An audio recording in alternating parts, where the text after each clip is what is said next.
entendu, ce qui va suivre dans les journaux télévisés ici et ailleurs, c'est le système de protection sociale qui est, paraît-il, trop généreux par rapport à qui, ou pas assez, figurez-vous, et par rapport à nos voisins, évidemment. Alors, système social en général, et pas simplement l'assurance chômage. On va essayer de démêler tout ça pour faire simple, et avec Frédéric, il a les clés. Alors, c'est une affaire très politique. Tout le monde a son idée là-dessus, notamment les hommes politiques, parce que tout dépend en fait de ce qu'on regarde.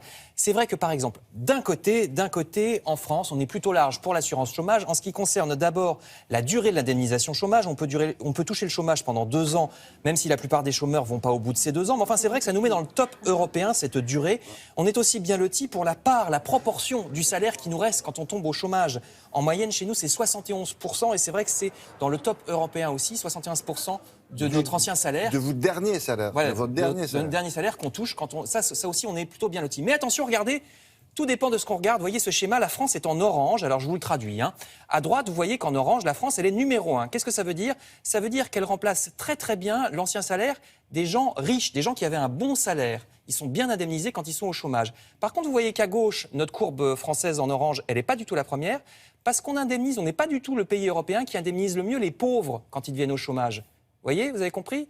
Quand vous avez un salarié pas très riche, il n'est pas très bien indemnisé. On comprend dans ce que vous dites. Pas sur la courbe. Évidemment, c'est pour ça que je vous le traduis. La courbe est très compliquée. C'est-à-dire qu'on n'est pas du tout le pays européen qui indemnise le mieux le chômage des pauvres. D'accord. Par contre, on indemnise bien le chômage des riches. Donc voilà, est-ce que c'est une bonne chose ? Vous voyez, tout dépend de ce qu'on regarde. Deuxième point, il n'y a pas que l'assurance chômage dans la vie, on a plein d'aides en France, surtout vraiment chez nous, là, on est les recordmen, il y a le RSA, il y a l'APL pour le logement, il y a les allocations familiales, etc. Et le problème, précisément, c'est que beaucoup de gens n'y comprennent plus rien et qu'ils ne touchent pas forcément ce à quoi ils ont droit. Ça s'appelle le non-recours.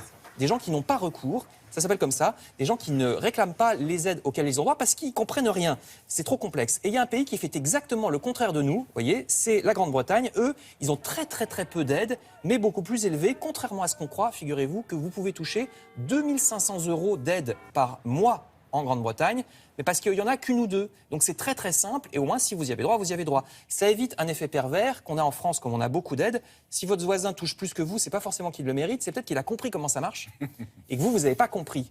Donc, vous voyez, il y a des endroits où on peut expliquer. Oui, mais même. Vous avez un guichetier, effectivement, il faut aller voir le guichetier, il faut qu'il vous explique, il faut comprendre ce qu'il vous dit. En Angleterre, j'ai pris l'Angleterre parce que c'est le pays où c'est le plus net, vous avez très très peu d'aides, mais c'est quasiment automatique. Donc, si vous avez droit à quelque chose, vous le touchez. Je termine, alors là, avec un scoop, William. Oui, non, c'est énorme. Ce trou de l'assurance chômage, ce trou de l'Unédic de 30 milliards, est-ce qu'il existe vraiment ? Il y a des gens qui considèrent qu'en fait, non.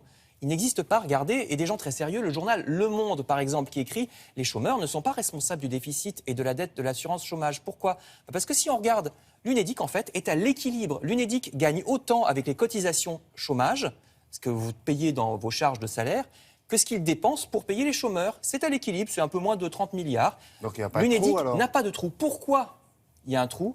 Parce que l'Unédic doit participer au fonctionnement du Pôle emploi.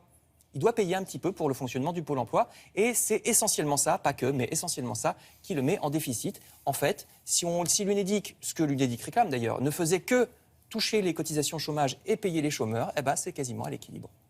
Vous voyez ? Donc l'Unédic dit Pôle emploi, c'est peut-être pas à nous de les payer, ce sont des fonctionnaires qui devraient être payés par l'État et pas par nous. Et ça se sait, ça ou... Ça va se savoir, maintenant que Télématin en parle. Moi, je ne veux pas vous dénoncer. On dit, c'est chez vous qu'on a dit que... C'est le Monde et puis d'autres journaux. Le Monde, journal sérieux tout de même. Merci.